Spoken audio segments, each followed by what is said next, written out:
Bonjour et bienvenue dans cette troisième vidéo consacrée aux peurs, aux craintes, aux inquiétudes avant de passer un véhicule électrique. Et nous allons aborder le sujet de la réglementation. Car étrangement, même si tout semble être au vert, j'ai souvent la même question qui revient. Mais avant ça, on va faire un petit tour d'horizon des différentes lois et avantages qui existent. Si j'en oublie, n'hésitez pas à en parler en commentaire. Ce qu'on peut dire, enfin de mon point de vue en tout cas, c'est que la réglementation, elle est très largement en faveur de l'électrique. Et heureusement d'ailleurs, car le gouvernement veut qu'on y passe tous à partir de 2035, qu'il n'y ait plus de véhicules thermiques en vente. S'il veut atteindre l'objectif, forcément, il faut qu'il y ait des carottes au bout de son bâton. Aujourd'hui, l'un des avantages, c'est déjà le bonus écologique, accessible pour tous les véhicules électriques à moins de 47 000 €. Et ce bonus est également complété par une prime de 2 000 € en fonction de vos revenus. Il y a également la prime pour la destruction d'un vieux véhicule sous certaines conditions.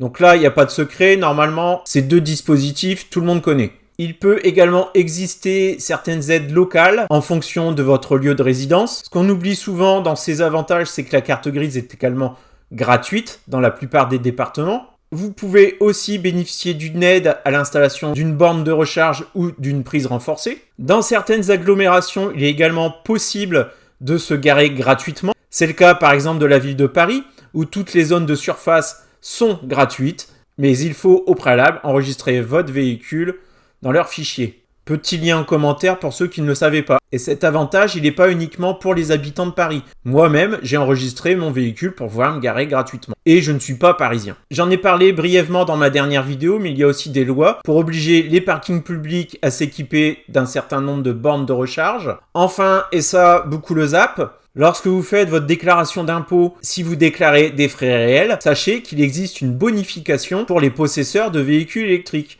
Donc vous pouvez ajouter 20% sur vos frais réels.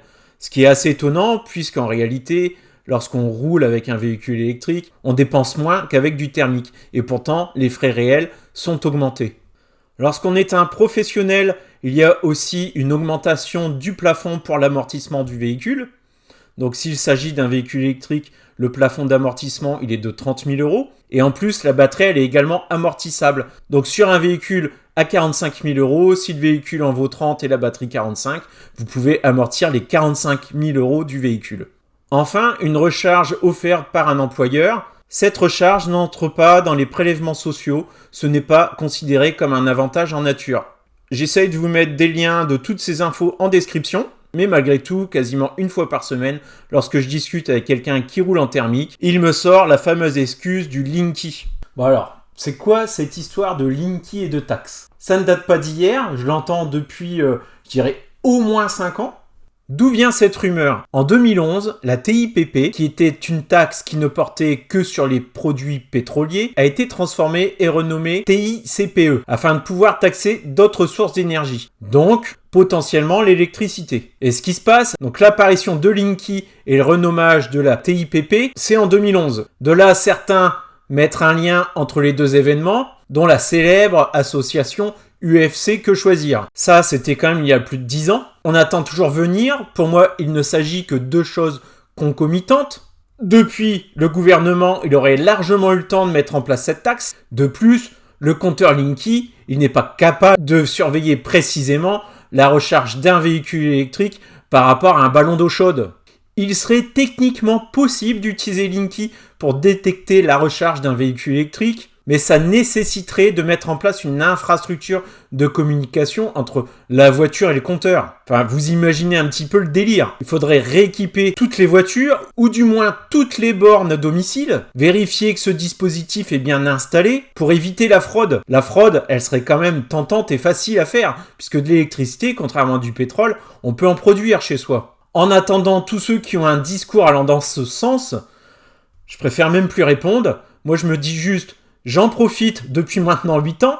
Depuis 8 ans, ces personnes-là continuent de payer des taxes sur chaque litre de carburant acheté. Moi, je n'y suis plus soumis. Et je ne comprends pas, ils ont peur d'y passer parce qu'ils ont peur de payer des taxes qu'ils payent déjà en ce moment. Il y a de ça 8 ans, le litre de carburant, je fais une petite recherche rapide. Le prix de l'essence donc il y a 8 ans, 2015. Donc prix de l'essence décembre 2015, 1,08 €. Il a combien le litre en ce moment? Lorsqu'on me disait déjà que ma voiture électrique, elle allait fortement être taxée, bah moi en attendant je profite. Et en 2015 j'avais même plein de bornes gratuites un peu disséminées partout. Bon aujourd'hui ok, il y a un petit peu moins de bornes gratuites. Mais la taxe, je l'attends toujours. Certaines personnes ont peur de passer à l'électrique parce qu'il va y avoir une taxe qui va tomber. Mais en attendant, ils préfèrent continuer de la payer en mettant du carburant. C'est un petit peu comme si on me donnait les numéros du loto gagnant et puis que je disais « Attends, je verrai au tirage si c'est vraiment les bons. » Bah, mon gars, même si un jour il y a une taxe, hein, t'auras pas profité du moment où il n'y en avait pas.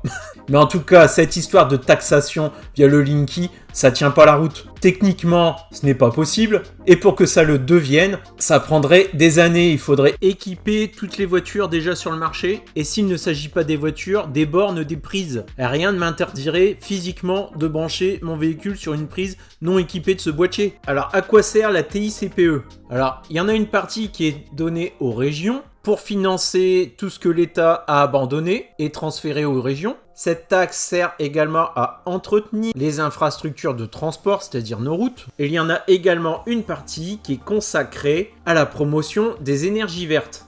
Ne vous inquiétez pas pour l'État, si une taxe disparaît, ils arriveront toujours à la remplacer ou trouver un nouveau canal de financement. Et compte tenu de tout ce que je vous ai dit avant, et de tout ce qui est mis en place comme avantage pour nous inciter à passer à l'électrique, cette taxation, je n'y ai jamais cru. Ils veulent qu'on y passe. Les enjeux climatiques, c'est pas de la rigolade. Aujourd'hui, on va dans un sens où on assouplit des règles pour qu'on puisse y aller plus facilement. Ça serait totalement contraire à tous les autres signaux. Ce n'est pas parce qu'un homme politique a pu en parler un jour qu'aussitôt il faut traduire ça en un projet de loi, balancer des rumeurs, sauf si vous avez un intérêt envers les produits pétroliers. En tout cas, moi, je suis sauvé, hein, je suis sur une société d'intérêt collectif agricole d'électricité, donc je peux pas choisir de fournisseur d'électricité alternatif, hein, je suis sur une zone, c'est comme ça, il y a certaines petites zones en France, hein, on va dire ça chez les cutéreux, et cette coopérative, pour l'instant, elle ne déploie pas de Linky, donc je garde mon vieux compteur. On va s'arrêter là pour aujourd'hui. Alors là, j'ai besoin d'un petit peu de courage et de force, hein, parce que ces petits épisodes, là, on en est au 3e. Ça marche moyen. Vous avez bien quelqu'un avec qui partager cette vidéo dans votre entourage, qui adore les fake news et qui est convaincu que le Linky est là pour nous espionner et pour nous taxer. Alors merci de lui partager ma vidéo. Comme ça, il viendra m'insulter en commentaire, mais je m'en fiche, c'est bon pour le référencement.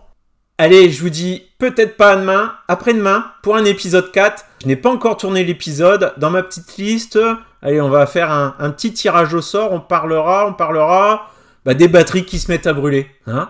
Une voiture électrique, c'est dangereux. Allez, à très bientôt.